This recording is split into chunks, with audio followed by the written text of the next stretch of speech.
The Philadelphia Eagles fall to the Tampa Bay Buccaneers in embarrassing fashion, going down 24-0 before getting on the board. Nick Sirianni and Jalen Hurts now fall to 1-4 against Todd Bowles. The defense reverted back to its ways from weeks 1 and 2 and let the Bucs offense do whatever it wanted, while the short-staffed offense was given a brutal game plan to start the contest and shot itself in the foot numerous times. But can the Eagles make necessary adjustments as they enter their bye week? Welcome to the Philly Film Room Podcast. I'm Nick Waters, and as the Eagles enter their bye week, they enter reeling a little bit. And as we entered the season and got the schedule, I think we saw the week 5 bye, and I think most fans were rightfully a little upset. But it seems to be a gift right now as we look at the state of this team. So as we get through 4 weeks of play and have some real trends that we can follow, right? No longer is it a one-game sample size where you can overreact to. We have multiple games where we can now see what these guys have put on tape through multiple instances and see what we can do to improve.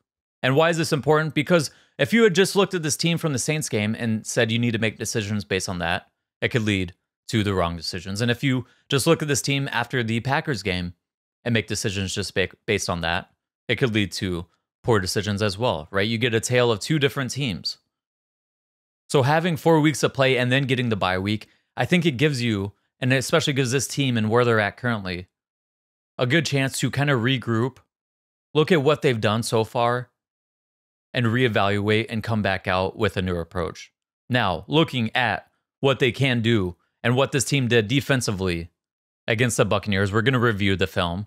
But I think before we get into the film, I think we got to talk about how this team, this coaching staff, is going to have to look at themselves and see and have some serious, hard discussions about their personnel during the bye week and seeing, do some guys start to play a little less and do some guys start to play a little bit more? I'm not sure what can be done a whole lot with the roster currently, but is a trade in the works? Potentially, right? The Eagles have plenty of cap space and ammunition to make trades if they need to. And one last thing before we get into to talking about the film and into the game, and so really the first 4 weeks of the season for this team, we need to discuss that the heat absolutely played a factor against the Buccaneers. It's one thing when you're sitting there and practicing in 60, 70 degree temperature, and then you go and you face 100 degree humid temperatures. There is no preparing yourself. You can only prepare yourself so much. You can only fill yourself up with so much fluids. These teams come in prepared. They knew it was going to be hot.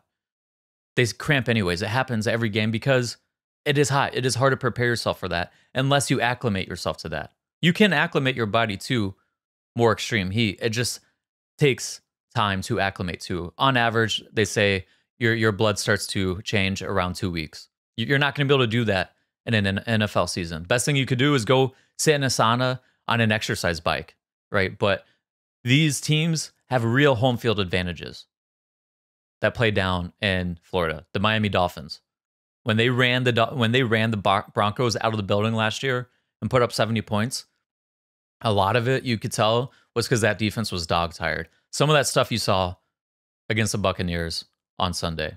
Now, looking at what happened, I think a lot of people they've asked me, and you can see it, these discussions happening online and happening starting in week 1. Are these issues scheme or is it talent? And truly, when you look at the issues for the first 4 weeks and you look at some of the issues against the Buccaneers, it's a mix of both. And really, when you talk scheme, I think you're really blanketing that under coaching, right? And when I look at the coaching, I have a bigger issue with the preparation more so than the scheme. Players are not in the right position. It's hard to say, is this scheme the right scheme? Because guys aren't in the right position to run the scheme in the way it's supposed to be run, right? It's not like guys are getting blown off the ball and they just can't play the game. Guys just aren't fitting the run well. They're not adjusting with motion. So I think preparation is an issue we have to touch on. But part of preparation comes to the players being prepared themselves. They're adults. They're grown adults who are responsible for the decisions they make, for learning the defense themselves. So when they are blowing assignments, part of that is also on them as well. And I think talent is also an issue as well, to a degree, on certain positions. And listen, at the end of the day, with any scheme, there's always going to be some give and take. I have my gripes with this scheme. I think they could press more.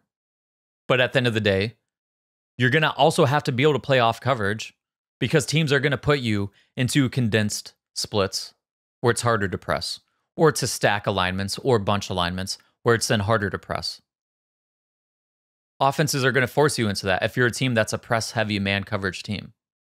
I also think this defense should shadow wide receivers situationally. So if it's third down, I'm not saying you need to do this every play, but if it's third down, third and short at the goal line, have your corners travel so you don't get safeties matched up on receivers. Right? But I think at the end of the day, because they want to disguise so much, they sacrifice matchups, and then they also sacrifice space. So there's going to be times where guys are late rotating, or they give up more space to the offense because they want to hold that disguise. It's a give and a take. There's some schemes where they don't give a damn about the disguise, and they say, we're going to line up. We don't care that you know it's us versus you, one-on-one. We think our guys are better than your guys. There's a give and take. Both styles have been successful in the NFL. They can be successful. Both of them have been and continue to be successful in the NFL, and they continue and will be in the future in the NFL. It's just they each have their pros and their cons, their strengths and their weaknesses. So I have my gripes with it, but I think right now the bigger issue that we saw on film against the Bucs and what we've seen the first 4 weeks of the season is that their fundamental issues are bigger than their scheme issues. What do I mean by that? When I talk about fundamentals of the game, I'm talking about the tackling. I'm talking about run fits, block destruction, pursuit angles, right? Your alignment. How do you align to the receiver? Are you inside shade, outside shade? How do you align on the offensive lineman in front of you, right? I think they're having more issues with those things, blown coverages, right? No, just knowing the coverage assignments. I think they're having issues with the fundamentals of the game than anything else. And to a degree, they are tied together, right? So let's talk about it for a second, how they could be tied together. Let's take, for instance, there was a play where Reed Blankenship missed a tackle. And we're going to talk about tackling because it was a huge issue against the Buccaneers. Fangio said, by their count, they had 15 missed tackles. Reed missed a tackle, rotating late, trying to disguise a blitz. Again, part of the scheme issue, trying to disguise. So he rotates late. It looks like the receiver runs a hitch. I don't know if it's a side adjust to the blitz. But because Reed's a little bit late rotating to the flat, it gives the receiver, more space to operate. Receiver breaks the tackle, gets a first down. So I think you could put some of that on scheme. Defender could have been in a better position to make a tackle if they were allowed to rotate a little bit earlier. But part of that also is on the player. You still need to make that tackle. That still was a makeable tackle. Is it a little bit harder because you're rotating late? Yes, but it's still a makeable tackle. But what I'm seeing a lot of online is that the Eagles, because of their scheme, because they don't press more, right? Because they don't get in people's faces, they were giving up a lot of underneath throws because they don't play more man coverage, right? They were giving up a lot of underneath throws that were going for big gains. And they gave up 21 plays that went for 10 or more yards. They gave up 6 plays that went for 10 or more yards where a reception was made within 5 yards of the line of scrimmage, right? So underneath throws. One of those plays was the play we just talked about with Reed Blankenship. Another play was with Nakobe Dean playing the running back in man coverage. So you can't really press up on the running back, but you have Nakobe Dean playing man coverage on the running back wherever he goes. Problem is, Nakobe hesitates for some reason guarding the running back. And if he didn't hesitate, if he just flew to the flat with the running back, he probably makes a play because the ball gets tipped. The running back has to stop and wait. But then the problem is exacerbated even more by some of the talent issues. We've talked about it. Nakobe Dean, physical, tough guy coming downhill. But get him to play in space. Get him to play laterally. Not the strong suit of his game. So when he gives up the catch, it's compounded by the fact that he's not great in space. And then he looks bad as the running back wiggles outside of him and runs up the sideline. That's man coverage. Then we get another play, this time with Vontae Maddox. Again, this time in man coverage. Traveling with a receiver in man coverage across the formation. He's in position to make a tackle one-on-one, make a tackle for a stop of 1 yard, and then he completely whiffs. Man coverage. Follow the guy across the field, wherever he goes. The coach can't make the tackle for you. Are there things they could have done maybe to make it easier with the motion? They could bump the motion, not have him travel with the motion at all. And then what you could do is this: you could have him rock back and then play the middle post, and then the post safety comes down and plays the receiver. So that way you're not getting out leveraged to the flat. The Detroit Lions do this a lot. But then the issue is now you got a safety playing against a receiver in man coverage. And now you got a corner playing the post safety. Okay, so what's another thing they could do? They could have the corner on the opposite side, Darius Slay. They could switch the assignments as the motion's happening, but then you're asking these guys to communicate and then match up with their guys with the motion. They could do that. They could handle it that way. But we've seen this team have communication issues this year. We saw Maddox and Slay have communication issues last year when they played together. So is that the answer? I think the answer is make the play and the flat when you're right there to make the tackle. Right? So again, that's coming down to the fundamental issues to me, not the scheme issues. You also have another play where CJ, Gardner-Johnson, blows an assignment where he's the flat defender. Buccaneers run a play action, pass play, running back leaks out to the flat late. So Chauncey's eyes go back to the inside. But at the end of the day, he is the flat defender. He is supposed to be playing the running back as he leaks out to the flat. Standard fire zone coverage rules right there. But if you blow an assignment and then let the guy leak up the sideline, well, of course, the scheme looks like it's shit. You're not covering people. Then you get another play. Tristan McCollum in the game now, rotated in the box to cover a tight end man-to-man. Now he's not having to rotate down from depth. He's rotated to play him from a good position pre-snap. Tight end runs out to the flat. McCollum misses a tackle, turns into a first down. There's another play, screen to the running back, where CJ doesn't react as he is a rotating hook defender.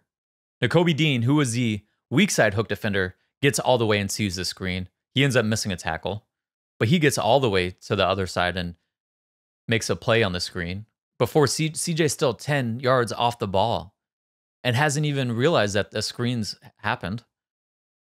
Right? So all these plays that are happening, it's not like they were schemed up to beat the coverage. It's just that guys are blowing assignments, or they're missing tackles, or when they're assigned to play a running back, they just don't follow him out to the flat, or they hesitate.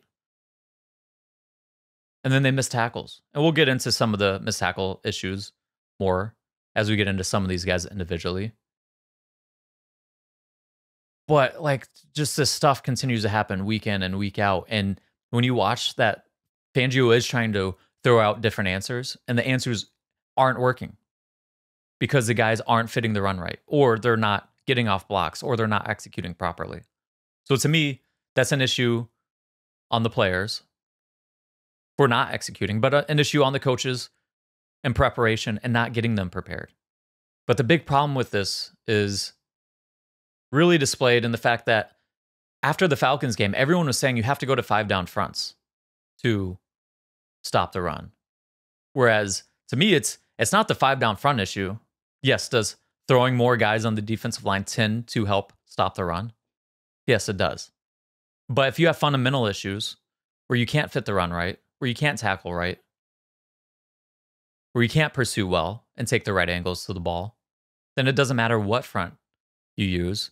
And then that showed up in this game because they used their 5 down fronts. They used their 6 down fronts, and they had some success, but then they also had some issues because of their underlying fundamental issues, right? And I think the thing that was inevitable, I knew this was going to happen at some point in time, was after all these calls for the 5 down front, inevitably, what was going to happen? We were going to run a 5 down front, and what was going to happen? An offense was going to go into a spread look. They're going to get an edge defender lined up against a receiver, and that receiver is going to beat that edge defender in coverage. And we're going to be like, what's going on with this scheme? Why the hell would you put Nolan Smith on a receiver? But then this is what you're going to get if you're going to play 5 down fronts. You either blitz all 5 down linemen, or one of them is going to have to drop into coverage. And offenses know how to exploit that. I warned about that and said, go rewatch the Cardinals game from last year to see what the Cardinals did to exploit the Eagles when they went to their 5 down fronts. They exploited them on the ground and then also through the air by going into heavy personnel groupings, so 12 and 13 personnel groupings, then aligning in spread formations, and then targeting the edge defender that has to drop into coverage. Remember, everyone was talking about Hassan Reddick. Why would Hassan Reddick drop into coverage so much? Well, if you're going to play these 5 down fronts, your edge defenders are going to drop into coverage at some point in time, right? So it was inevitable. At some point in time, it was the cycle, the circle of when you can't stop the run in your 4 down front, call for the 5 down front. And then when you're in your 5 down front, offenses are going to exploit your edge defenders in coverage. And then we're saying this scheme's stupid because our edge defenders are in coverage, right? Even though the Steelers, top 5 in points and yards per game, do the same exact thing. Mike McDonald, hottest coaching hire, did the same exact thing with the Ravens last year. Bill Belichick, one of the greatest coaches ever, did the same exact thing. You know, but looking at some of the players, because I can't start the show saying that some players may need to be benched and then not talk about who some of these players are. So I think off the top is a name that I think a lot of people already have on the tip of their tongue is Avonte Maddox, and he has had a rough start to the year. He's just had too many mental mistakes as a veteran to keep throwing out there on the field, on top of just bad play in general. Like we already showed the missed tackle, but he's had other plays that were just bad plays. I'll start with this. Physically, like his change of direction ability, his foot quickness, his hip fluidity, acceleration, all that stuff's still there. He can cover from that standpoint, but he just hasn't been good from the mental aspect in terms of covering, right? Like for instance, the holding penalty on a 3rd and long late in the game, where he has his guy covered and then he holds the guy late, right? Plays like that. Or plays where he's trying to pass off a route to someone and they can't communicate it and pass it off right. Right now, that's not all him, but these are things that continue to happen that he's involved with, right? So it's part of it's on him to some degree. But his work and run fits are a huge issue. It's been a huge issue so far this year, and especially adjusting with motion, right? We see plays where Avonte had to travel with motion when they were in man coverage, and he whiffs on a tackle. Well, we talked about some ways you can avoid that. Don't have him travel across the formation. Well, if that happens, when teams motion, that bumps the nickel into the run fit oftentimes. And then what often happens with that is they'll pull a lineman. So your initial gap, pre-snap is one gap, and then when they pull the lineman, it changes. And he's having trouble figuring out where his run fit is supposed to be. If that's going to be an issue as a veteran player, then you might as well just throw out the rookie and Cooper DeJean, who struggled in run fits in a very vanilla preseason game against the Minnesota Vikings. So I'm not saying it's going to be the answer, but if we're going to continue getting this type of play from Maddox, then you might as well put DeJean in.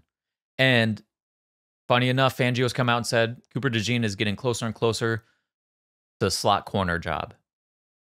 So we'll see how that plays out. I'm not saying that's going to be the answer. DeJean still has to come in and show out. But right now, if Maddox is going to continue with this play, this team is going to continue to struggle. It's as simple as that. And some of these mental lapses, really, once you start to go back and look over the years, go back to the Super Bowl. Remember that play where they motion one way and then reverse and come back the other way, and the Eagles gave up a wide open touchdown? And then the Chiefs came out the next goal line opportunity, did the same thing. Well, the second time, the Eagles changed their play call. They called cover 0. It's man coverage. Avonte Maddox has a guy man to man wherever he goes. The guy motions across the field. He takes his eyes off the man as they motion. And then when they reverse back, he loses them because he's not looking at him. Your eyes are a fundamental part to playing football. Where you look is a huge part. It's not really talked about a lot because it's boring analysis, but where you look, your eye placement is huge. You take your eyes off of the guy you're supposed to be defending and he reverses, you shouldn't be surprised when he's running the opposite way. But a mental lapse like that, you start to compound it with, you look back at week 1 of 2023 season, he struggles. I think you say the excuse that, oh, it's a new coordinator, new system he's got to learn. But there were mental errors there in that game. Then when he comes back, there's continued mental errors and some issues, but I think we blame Rust and then we blame Matt Patricia. And then Vic Fangio comes along and he's still having these issues. And at a certain point in time, you have to say, it's the player to some degree, right? So it's unfortunate. He's got the talent, but it's like there's a lot of mental lapses that he puts on film. Now, looking at some other players, I'm not saying he's going to get benched, but in specific to this game, Chauncey Gardner-Johnson had a horrible game against the Buccaneers.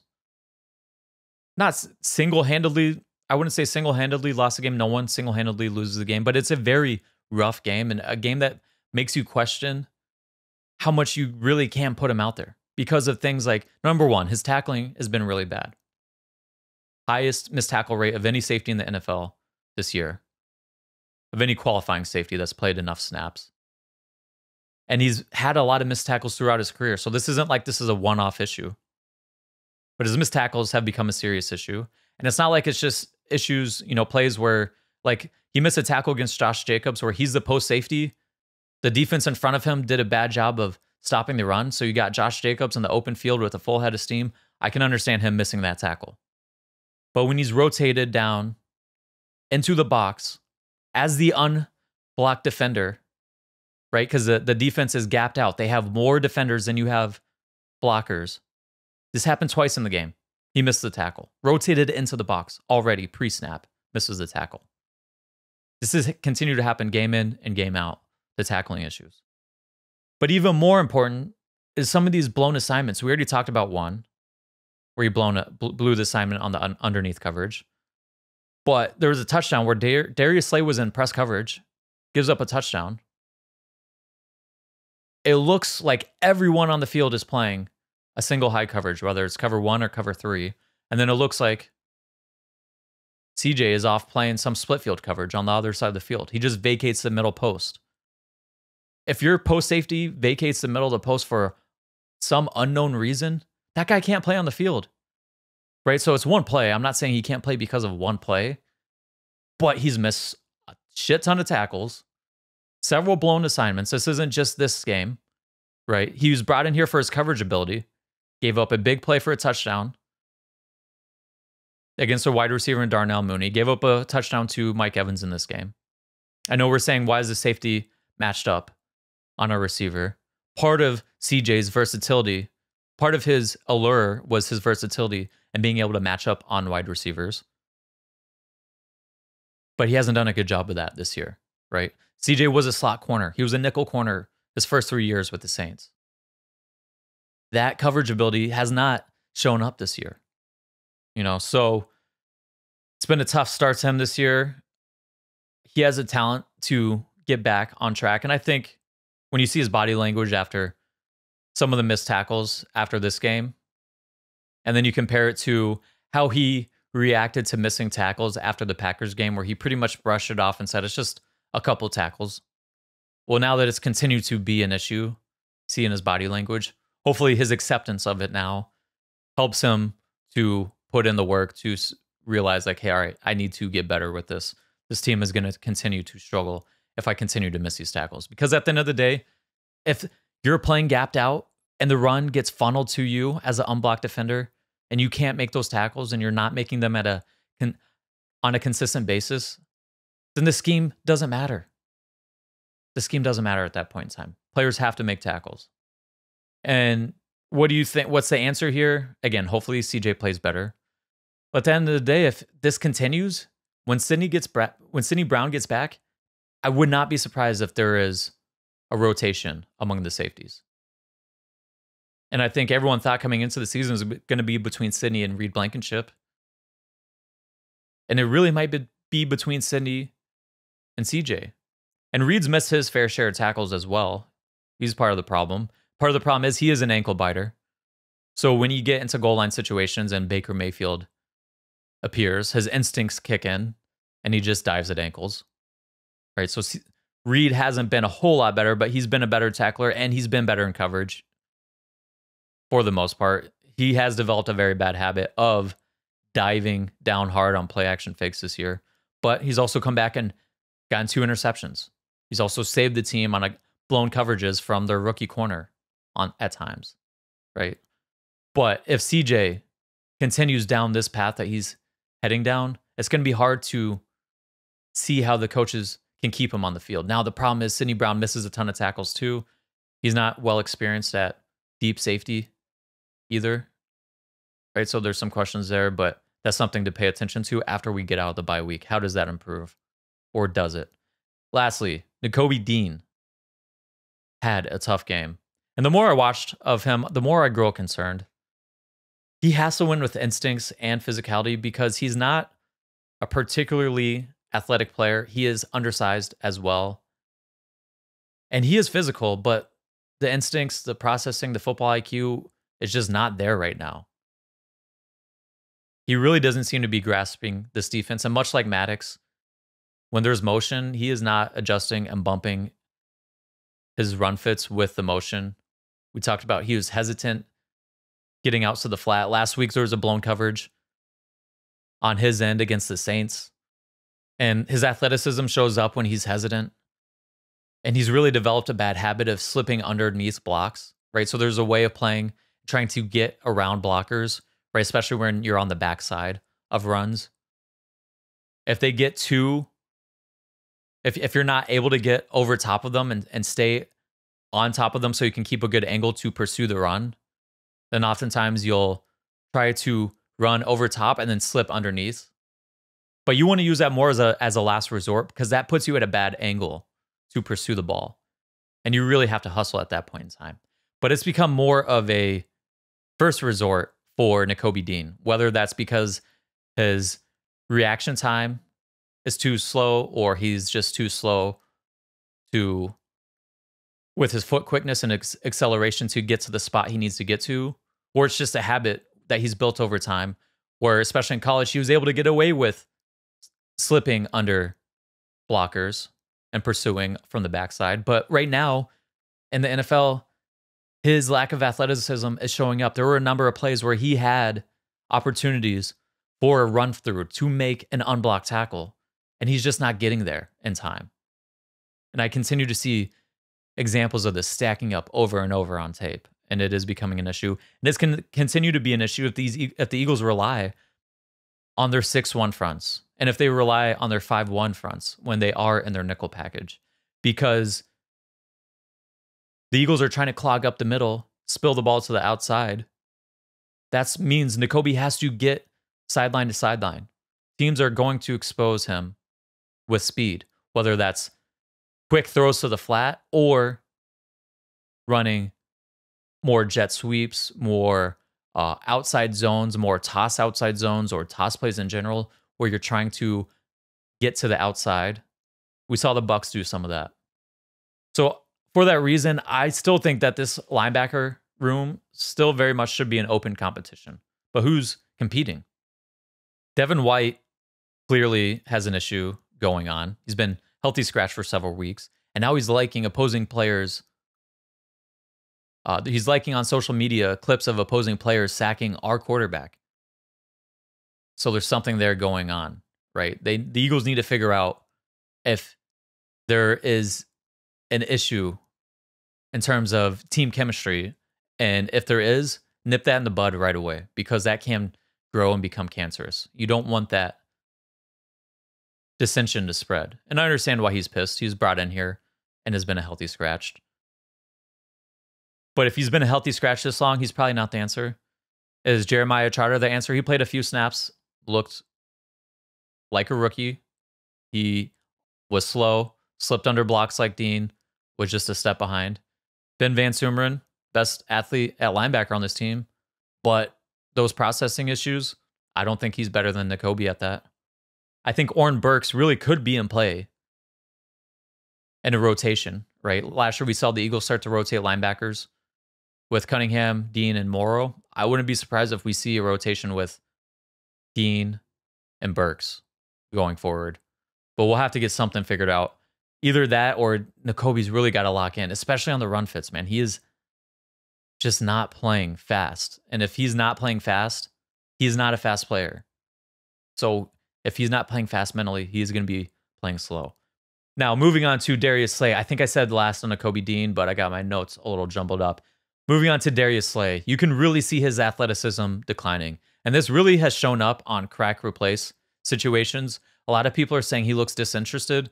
To me, he looks like he's just lost a lot of his juice, a lot of his acceleration and his long speed, right? So you see him getting outrun to the edge by running backs. And then you see him, he doesn't have that recover ability that we see from Quinyon Mitchell, right? He got beat in press coverage against Mike Evans early, but he didn't have that recover ability to get back in position late. Now, Mike Evans drops the ball, so that play largely gets forgotten. But Slay was beat pretty bad in press there. And it's starting to look a lot of the same stuff that we saw from James Bradbury, where it kind of fell off a cliff. And it can fall off a cliff quickly at this position. You have to be able to recover and to run at corner. You're going to get beat. I don't care how good you are. You're going to get beat. Having the recover ability to get back in position is huge.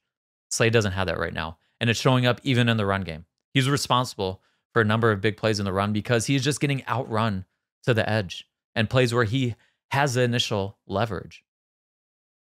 And then you add into it this issue with him and CJ now. He's going on Micah Parsons' podcast and he's kind of clowning CJ about giving up a touchdown. Maybe this is a retaliation for the touchdown that was kind of strung out on Darius Slay when CJ vacated the post. I don't know if that's the issue, but clearly CJ responded with a tweet. He's upset about that, but that's not good leadership right there. That is by far the bigger issue in my eyes.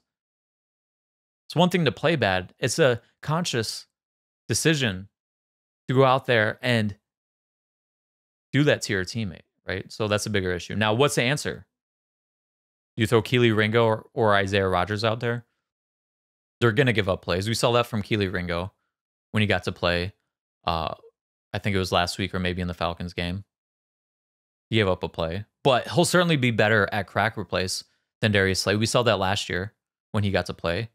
Rodgers, while he is undersized and will make some boneheaded plays like we saw on the punt return, he has better click and close ability than Slay. So he can, when you're sitting there playing these off coverages, he can close on those passes underneath more quickly.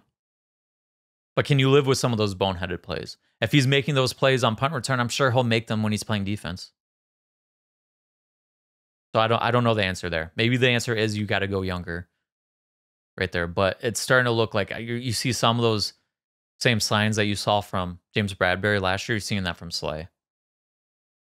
Now, that was it for the player discussions. The last thing I'll say about the defense before we move on to the offense is where's the pass rush, right? Against the Bucs, Baker Mayfield had the fastest time to throw in week 4. So for that reason, the Eagles had the 7th worst pressure rate according to Next Gen Stats. It's worse if you look at some other grading services. But if you look at the throws that aren't considered quick throws, which are throws that are over 2.5 seconds, Baker was still first in terms of time to throw on these plays, but the Eagles were at least 16th best in pressure rate. So on plays where Baker had to hold it a little bit longer, they weren't among the worst teams. They were closer to average.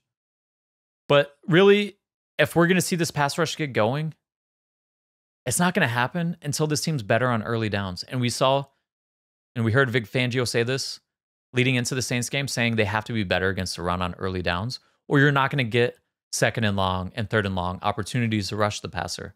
And then they stopped the Saints on early downs, and then they went out there and got pressure against the Saints. But they were 26th in yards per play on first down against the Buccaneers in week 4. So you don't get many opportunities to rush the passer. And when they did, the ball was getting out of Baker's hands quick. Average time to throw 2.22 seconds. Insanely fast. And then guys missed tackles when it was thrown underneath. Right? So You're not going to see this team get better with their pass rush until they're better with their run defense and they're better tackling on underneath plays when they do force the ball underneath. They won't be better with their pass rush until they get opportunities to rush in second and long and third and long situations where they can use their stunts, where Fangio can use his exotic pressure scheme. You don't get to see much right now because it's hard to do that stuff when you're sitting there constantly letting the offense stay ahead of the sticks, right? So what can we hope for with this defense coming out of the bye week? Hopefully some personnel changes. Hopefully these guys are a little bit more sound in their run fits. And maybe we just have to continue to scale down on some of the stuff we do.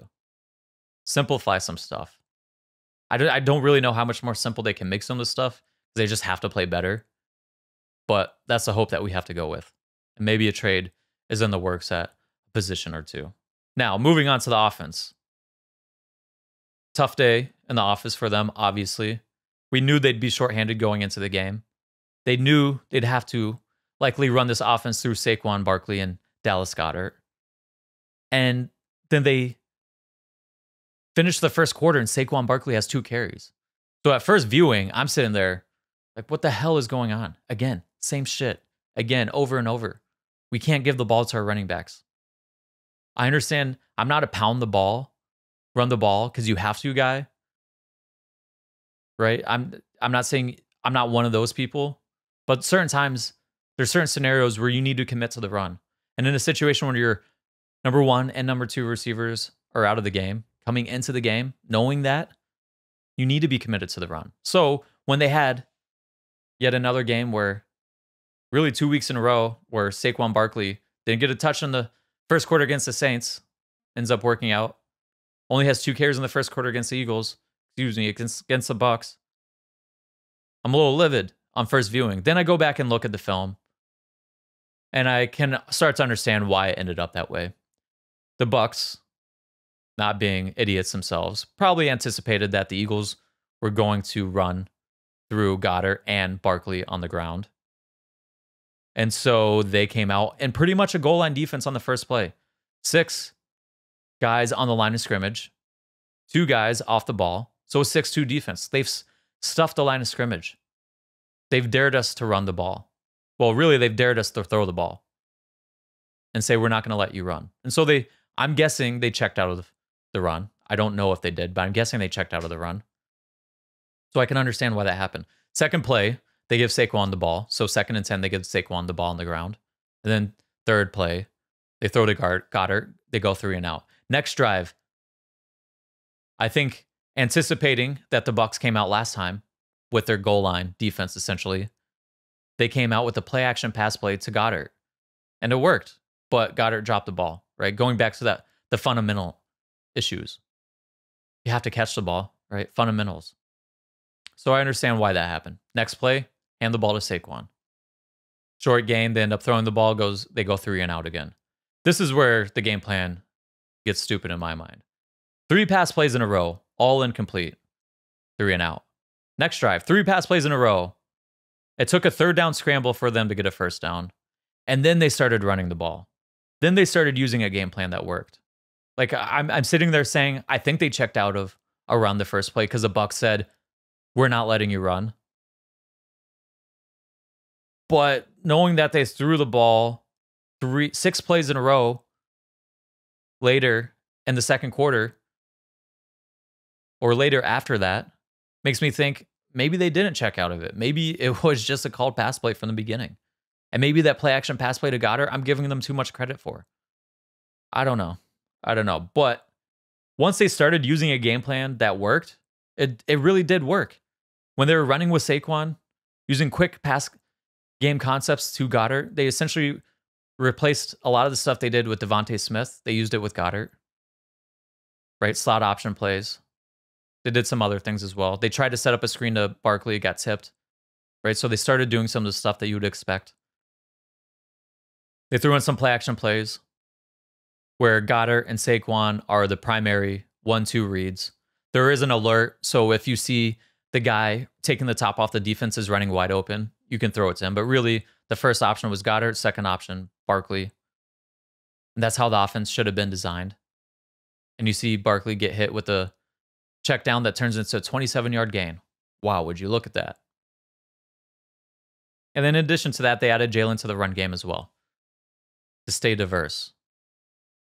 And the plan did work to a degree. In the third quarter, when they started running this game plan, really happened between about midway through the second quarter and then the third quarter. And then after that, when the game got out of hand, it got really vanilla, their game plan. But in the third quarter, they averaged the second most yards per play of any team in week 4. Their 9.2 yards per play in the third quarter was the 4th most yards per play of any team in any quarter in week 4. So the offense could move the ball to some degree. I know it's a small sample size, but it was possible to move the ball if they had a better game plan to start and didn't get behind so quickly with the defense giving up points quickly and then fumbling or muffing a punt when the defense does get a stop, right? Because this is really a game plan that you have to stay no more really than a touchdown down. You want to stay in neutral situations because once you start to get behind, you have to start passing it more. And in the fourth quarter, it was an issue, right? But what really happened and what really became the biggest issue, because the team was driving. The team was there in the third quarter, driving to make this a one-possession game. A touchdown, 7-point game on the 19-yard line. And then we get the fumble from Jalen. It's a huge shift in the game. The Buccaneers ultimately go down and get points, and it turns into a 3-possession game. Eagles don't have enough time to close the gap. The problem with that fumble is not the fact that obviously he did fumble. That is a problem. It's the pocket presence, obviously, to sit there, have to evade a guy, have the entire offensive or the entire front open up in front of you to run and have green grass. But to hang in the pocket, knowing you had to evade someone and think you have time to then reset and then throw it down the field. We've talked about wanting Jalen to hang in the pocket, but that's because there's times where he's just bailing pockets that are clean before routes have even developed. That was happening in the Falcons game. He bailed a number of clean pockets. Some of the plays turned into bigger plays than they probably would have been if he took the little hitch route. But you're going to get times where the offense doesn't stay on rhythm, doesn't stay on track when that happens. But now you get a time when he probably should scramble because he has to dip through a potential sack, and then he hangs in the pocket. But the bigger issue is not just him hanging in the pocket, is that if he makes that throw, it probably gets intercepted. This isn't me. I'm not seeing him continue to grow week from week with these interceptions, right? After the timing of the play is thrown off because he has to avoid pressure, he then resets and decides to throw it again on a play that would have been an interception. So it's troubling. It's concerning. These turnover issues are now a trend that you can't ignore.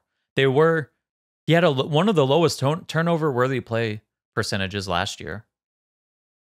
So you try to write it off, but it continues to grow, and you can't continue to ignore it. And it's not just interceptions, it's fumbles, right? And that just turned the game around at that point in time. They had a chance to come back there after being down. They had a game plan that looked like that was getting them back on track, and then you had that fumble.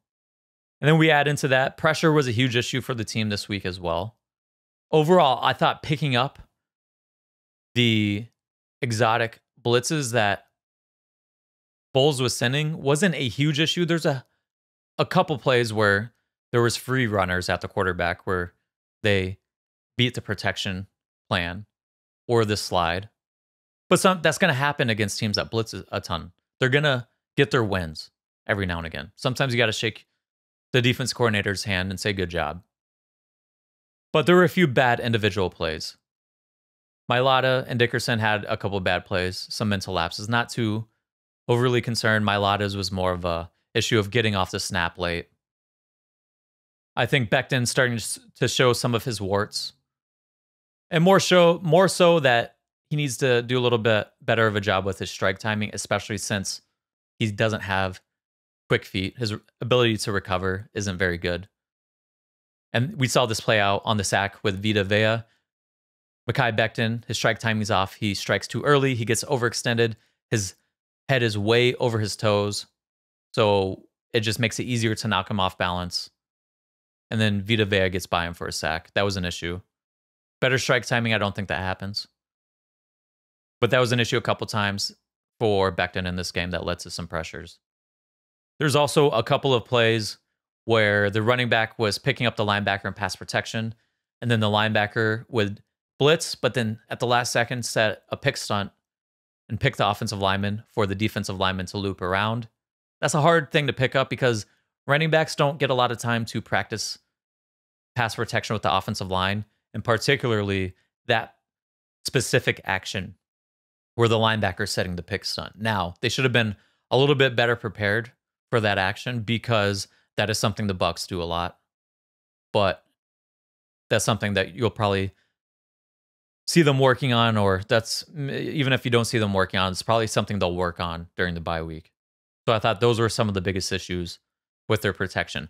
Long term, I don't think it's something that is a huge issue. Again, first 3 games of the season, pressure hasn't really been that big of an issue. 1 game of the season was an issue to some degree. I think some of it also is a factor of the offense wasn't going to play as smoothly and run as efficiently when you're missing Devontae and AJ. Let's take, for example, there was a play with Jahan Dotson. The Bucs blitz. Dotson needs to just get out of his break quickly. He's trying to put a little bit too much sauce at the top of the route. He comes open late, but it's too late. Right? So just little examples like that where you're not going to run as efficiently. Then you play a team like the Buccaneers and Todd Bowles who has exotic blitz packages. It's really tough. I'm not concerned long term. First 3 games, again, it's a one game sample size out of a 3-game trend or 4-game trend. But their other weapons didn't create a ton of separation, although outside of Jahan Dotson, he can create separation, but he's very inconsistent. There was a play where he was lazy running a curl route at the end of the game. He didn't drive out of his break, and it almost caused an interception. He almost let the DB jump the route because he's not driving out of the break. I could see, like, if this is something that consistently happens with Dotson, I can see why the Commanders were fine letting him move on. It's tough for a quarterback to have confident, consistent play from a receiver if you don't know if he's going to drive out of his break or not, you know? And that's just one example. But overall, am I concerned about this offense? They're going to get yards and they're going to score points when they're healthy. But when they play good teams, and if this team makes the playoffs, because right now they're 2-2, 500, I don't know if this is a team guaranteed to make the playoffs. But if they make the playoffs, I'm concerned that this coaching staff, namely Nick Sirianni, can't get out of this team's way. And that's in terms of the game planning. I think we've seen this issue come up time and time again. And we saw it again with the Bucs. 4th down, halftime, end of game, situational decision making. Margins are razor thin against playoff teams. You have to make the right decisions in these situations. I don't trust that Sirianni is going to get out of the way of this team to do that. And then you add in Jalen's turnover problems are real. This is a long-term trend now. Consistently, I don't know, I think it's something like 9 games in a row with the turnover. The combination of both of those things will haunt us in the playoffs. It will hurt us come playoff time if we can get there. So I am concerned that way. Now, before we get out of here, we got to touch a little bit about special teams. There was some issues returning punts, namely the Isaiah Rodgers pushing a gunner into Cooper DeJean. Just a boneheaded play. And then his explanation after he thought it was a smart play. He's just got to know that he can't do that, obviously. But that does make you concerned about putting him on the field at corner. What other plays does he think is a smart play that just is like it should be common sense that that's not a good play, you know? But then he comes back and gets a blocked field goal. It's like you get a little Jekyll Hyde from Isaiah Rodgers, it looks like. You get another play where Keely Ringo runs into DeJean as he's trying to field a punt. I'll give Ringo the benefit of the doubt. He's been a really good jammer on the punt return unit. Sometimes people have bad plays. I'll give him that. But Trotter picking up the ball as it's bouncing backwards into a favorable position for the Eagles, which also puts them at a risk of him fumbling the ball and then giving the ball back to the other team. I don't know why he's doing that. Right? It's things like that it's like it's just frustrating. You're going back to the 2022 version of this Eagles special teams unit, not the 2023 version. But I did like seeing they had a knuckleball kickoff. They had a low squib kick. And I think there's going to be two trains of thoughts for kicking off in this new kickoff system. Either kick and just kick the ball to the end zone, kick touchbacks, or these knuckleball kicks. Because what's happening is they're rolling low, and it's giving the kickoff team time to then get down the field. And these guys are getting like 20 yards on the return. They're getting to the 20-yard line as opposed to the 30. You're making the offense then have to gain another first down. So I like seeing that from the Eagles. Now, they did that the first kickoff. The other two, they kicked out the back of the end zone. I'd like to see them continue the knuckleball kickoff. But as we move on to the rest of the season, past this bye week, now that we're 4 games into the season, is it time to panic? Every year, there's teams that start slow and then are strong in December. I made this point a couple podcasts ago about the Patriots. Someone commented saying you can't compare the two organizations. And I think you're right to some degree. But my point was there are teams that do need to figure out who they have, who their personnel is, and how they can mold it to fit their team. And they're not the only team. They're just using them as an example. But the Chiefs, Steve Spagnuolo's defenses every single year start slow, it seems like. And then by December, they're hot. Now, more recently, they've just been really hot. They've just been a really good defense for the most part the past couple seasons. But there were periods of time where the Chiefs defenses would start very slow every year. And then by the end of the year, they're sitting there as one of the hottest defenses heading into the playoffs. The Bills every season have an early season clunker. And then, again, are one of the hottest seasons and the hottest teams in December. Are the Eagles that team? I'm guessing probably not. And part of it comes down to the organizational philosophy from top down, right? With Nick Sirianni leading the charge. I think to some degree, some of the issues we're facing on defense are roster construction issues. I don't know if we can overcome some of those issues this year. But to add to that, the Eagles' defense, while they have tried to address some of their issues, is still a young defense. Some of those pieces they've added to address the defense have been young pieces, whether it's Quinyon Mitchell and Cooper DeJean. Sidney Brown's a second-year player. Right? That just to name a couple off the top of my head. So I don't know how much better they're going to get in the course of one season. They should get better. Are they going to be good enough to compete in the playoffs? Are they going to be good enough to compete for a Super Bowl? So, to me, is it time to panic? Well, it comes down to, do you think this team is a Super Bowl contender? Because if you think it is, then I would say, yes, it's time to panic. But if you think this team is a team that can push for the playoffs and be one and done, or maybe win a game and then get bounced, well, then no, I think they can be that. But I just don't think they're a team that's going to truly compete for a Super Bowl this year. They just are not there where they need to be offensively. Definitely defensively. They can get there offensively. I just don't think they're going to get there defensively this year. I think they can come out of the bye week and look better. I think they can make some personnel changes and make me eat my words. But at the end of the day, I think they just have too many underlying issues that are going to hold them back from overcoming some of their early season woes. So, having said that, we'll see how this team bounces back coming out of the bye week. But make sure to like, subscribe, spread the word. And until next time, go Birds.